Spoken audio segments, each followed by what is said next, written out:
Alright, so I have another one of these little brother cartridge machines on the bench, and came in because the handwheel's tight. So you can turn it, but it's really tight. So one of three things is the case. Maybe it's just dry. Maybe it just needs lubricating. It's been a while. Two, in the take-up assembly in here, you could get thread caught in that take-up lever assembly, and that will bind it up, and there'll be lots of black carbon coming out of there, and you'll have to take it apart and get the thread out, lubricate it, put it back together, and that's good. But what I think is the case with this one, and is kind of a sad situation, is just from the sound, I can hear as I turn it kind of a rubbing noise, and usually what that is that the bushing that the shaft goes through, there's one here on this end, one on each end of the shaft inside, so you have an upper shaft and a lower shaft. This upper shaft one, I think the bushing that the shaft is passing through has seized to the shaft itself, so that when I'm turning it, I'm not only turning the shaft, but I'm also turning the bushing along with it, that it's actually seized to it. It should stay stationary, and the shaft will rotate inside of it and hold it steady. But I'm thinking that's the case. We'll have to open it up and find out.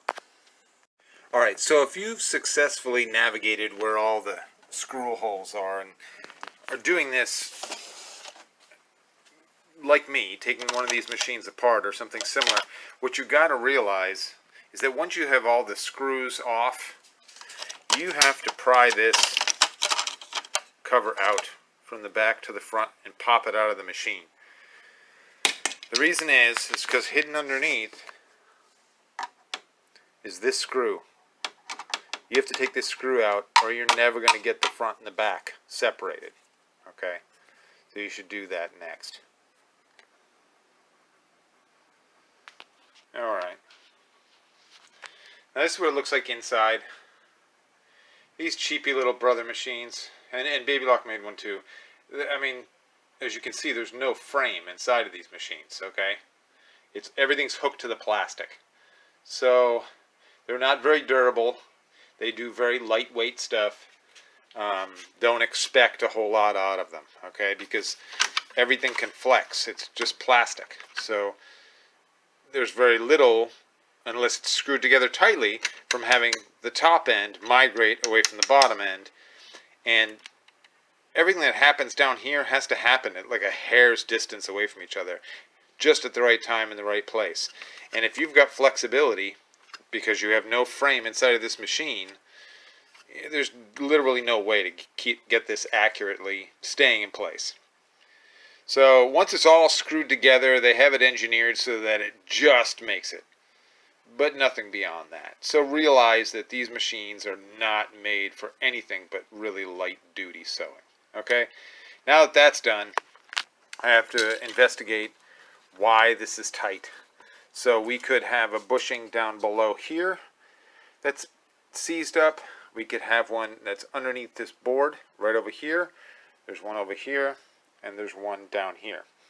Those where the bushings are located on either end of these two shafts. So I'm going to look around and see what I see. Alright, so it's exactly what I expected it was going to be, unfortunately. See if I can get down in here to show you. This is your bushing. This is the shaft that's supposed to pass through this bushing. This bushing is supposed to be stationary. This bracket holds it in place. So this shaft, which is black, because it's got all kinds of gunk all over it, and that's something I can talk about in a minute. But the that bushing, watch, I'll rotate the hand wheel, and you'll see that bushing is moving with the shaft. It should be stationary. It is seized to the shaft. Okay, now you're seeing all that black gunk. See that black gunk? I featured this in a different video with these machines. That black gunk, and it is sticky black goo, that is actually what's left over of the, and this is probably why it's seized.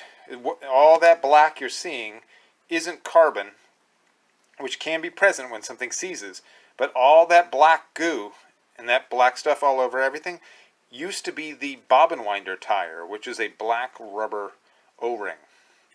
It should have been, let's see if I can get down in here again and show you. It should have been on this white wheel that's all the way back here, that's above.